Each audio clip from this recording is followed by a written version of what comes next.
यदि हम इसकी छाती से संबंधित सिम्टम्स को देखें तो इसको सीने में सफोकेटिव फीलिंग होती है। सफोकेटिव फीलिंग मतलब ऐसा लगता है कि उसके फेफड़ों तक हवा पहुंच ही नहीं पा रही है, जैसे फेफड़ों को किसी ने जकड़ के रखा हुआ हो, और सांस ना ले पाने की स्थिति के कारण उसको बहुत ज्यादा तकलीफ होती है। बिल्कुल ऐसा लगता है उसको कि जैसे अब वो मरने वाला है। गले में बहुत ज्यादा म्यूकस बन रहा है यानी कि कफ बन रहा है, और टेनेशियस है यानी कि गले में चिपका हुआ है, और खांसी बहुत ज्यादा चल रही है, सूखी खांसी है, खांस नहीं पा रहा है ढंग से, और जब वो निगलने की कोशिश कर रहा है उस म्यूकस को, उस कफ को निगलने की कोशिश कर रहा है तो गले में बड़ा ही दर्द हो रहा है। नमस्कार दोस्तों, मैं डॉक्टर स्वप्निल सागर जैन निरामय होम्योपैथी के अपने इस YouTube चैनल पर आप सभी का बहुत बहुत स्वागत करता हूं।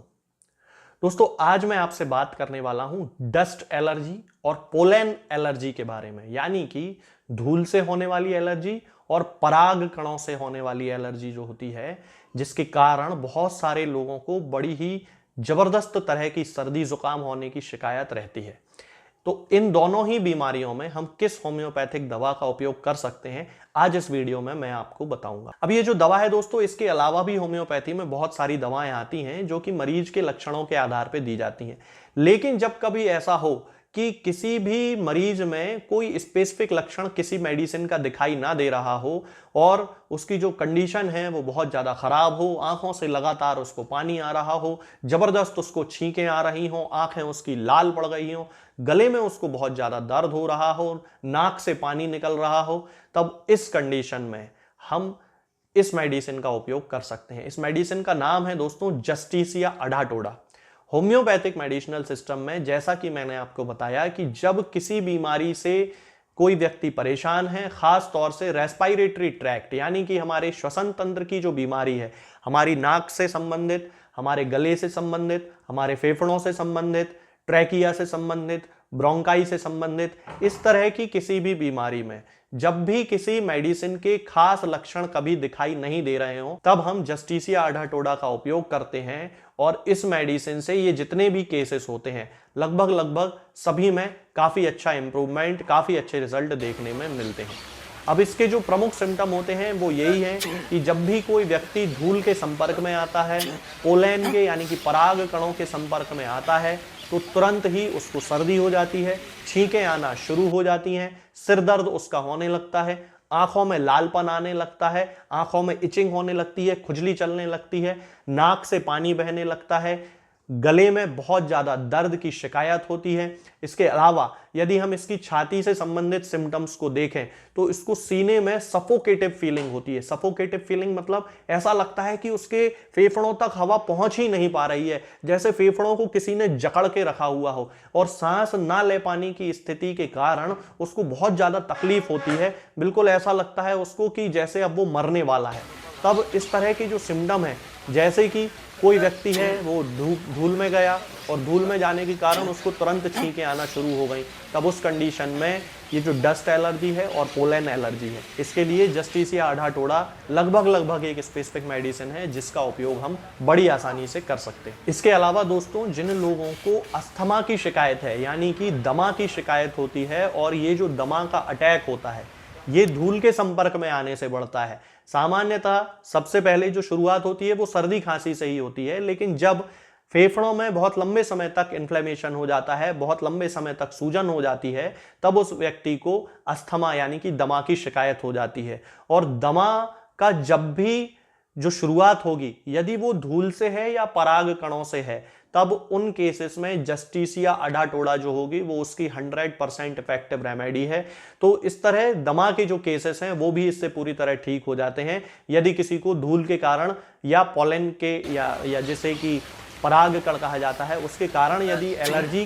के कारण उसको अस्थमा यानी कि दमा निकल के आ रहा है, सांस लेने में तकलीफ हो रही है, गले में बहुत ज़्यादा म्यूकस बन रहा है यानी कि कफ बन रहा है, और टेनेशियस है यानी कि गले में चिपका हुआ है, और खांसी बहुत ज़्यादा चल रही है, सूखी खांसी है, खांस नहीं पा रहा है ढंग से, और जब वो निगलने की कोशिश कर रहा है उस म्यूकस को, उस कफ को निगलने की कोशिश कर रहा है, तो गले में बड़ा ही दर्द हो रहा है, बहुत ज़्यादा तकलीफ होती है, खासतौर से एम्प्टी स्वेलोइंग करने पे, यानी कि केवल थूक को निगलने में उसको बहुत ज़्यादा दर्द होता है। तो ये जो सारे सिम्टम्स हैं दोस्तों,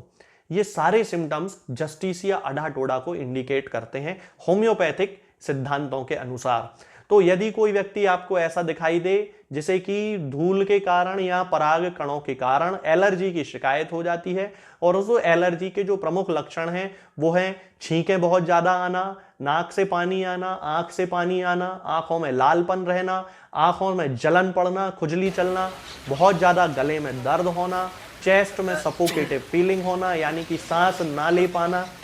खाना या थूक निकलने में खास तौर से बहुत ज्यादा गले में दर्द होना, सूखी खांसी चलना और गले में कफ का जम जाना, और वो कफ जो है उसे निकालने में बहुत ज्यादा तकलीफ होना। तब इन सारे सिम्टम्स में आप जस्टिसिया अडाटोडा उस मरीज को दे सकते हैं, बहुत अच्छे रिजल्ट देती है। तो अगर हम इसकी पोटेंसी की बात करते हैं तो हमें जनरल जो एक्यूट केस है यानी कि शुरुआती अवस्था जो है बीमारी की, उस समय हमें जस्टिसिया अडाटोडा की 30 पोटेंसी लेके आना है, और इसकी 2 बूंद सुबह, 2 बूंद दोपहर में और 2 बूंद शाम को देना है। डायरेक्ट जीभ पे रख दीजिए, पानी वानी की जरूरत सामान्यतः नहीं पड़ती है। यदि किसी को टेस्ट में कोई खराबी लगती हो तो फिर वो 1-2 चम्मच पानी में मिला के भी पी सकता है, कोई प्रॉब्लम नहीं है। ये ध्यान रखना है कि दवा हमेशा खाली पेट खाना है, बिल्कुल ध्यान से, और दवा खाने के आधे घंटे पहले से आधे घंटे बाद तक कुछ भी नहीं खाना है, इस चीज का भी हमें ध्यान रखना है। तो इस तरह कंटिन्यू यदि हम उसको 7-8 दिन दे देते हैं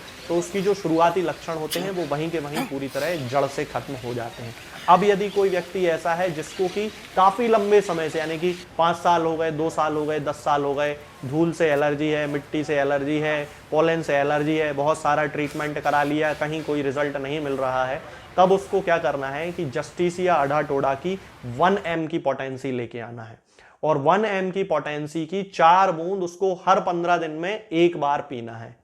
यानी कि केवल एक बार जीभ पे रख ली, जब कुछ खाया पिया ना हो, 15 दिनों में एक बार। ऐसे उसको कंटिन्यू 6-8 डोज लेने हैं, यानी कि 3-4 महीने में उसके ये 6-8 डोज पूरे होंगे, हर 15 दिन में एक बार जब वो लेगा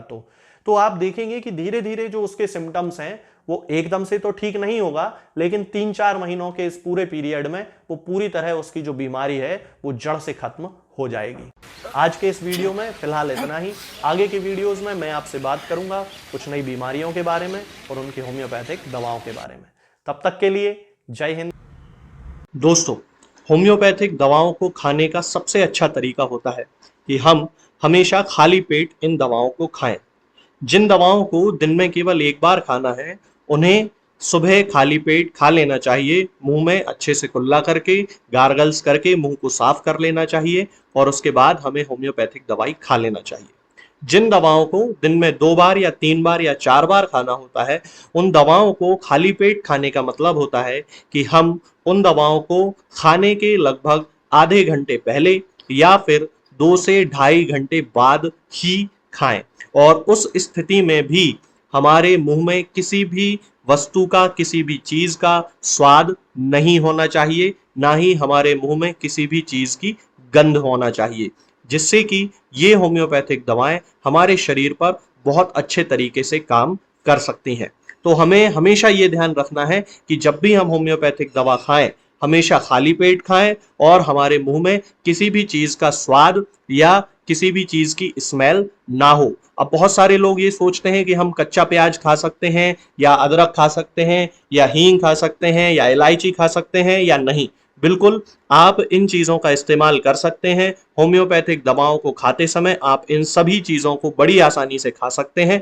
बस याद ये रखना है कि जब भी आप होम्योपैथिक दवा खाएं, इनमें से किसी भी वस्तु का, किसी भी चीज का स्वाद आपके मुंह में ना हो। यानी कि जब भी आप इन्हें खाएं तो इनके खाने से या तो आधे घंटे पहले होम्योपैथिक दवा खा लें, या फिर इन्हें खाने के 2-ढाई घंटे बाद, जब कि आपने मुंह में अच्छे से कुल्ला कर लिया हो, अच्छे से गार्गल्स कर लिए हो, तब इन होम्योपैथिक दवाओं को खाएं। तो आपको हमेशा होम्योपैथी के सबसे अच्छे रिजल्ट देखने को मिलेंगे। लोग गलती यही कर देते हैं कि वो प्याज खाना छोड़ देते हैं, कच्चा प्याज, लहसुन, अदरक, हींग सब खाना छोड़ देते हैं, लेकिन फिर भी उनको मुंह में सफाई ना होने के कारण होम्योपैथिक दवाओं का अच्छा रिजल्ट देखने को नहीं मिलता है। ये होम्योपैथिक दवाएं आपको किसी भी ऑनलाइन फार्मेसी पर या आपके घर के नजदीक किसी भी होम्योपैथिक मेडिकल स्टोर पर बड़ी ही आसानी से उपलब्ध हो जाएंगी। ये दवाएं हर होम्योपैथिक फार्मेसी पे उपलब्ध होती हैं,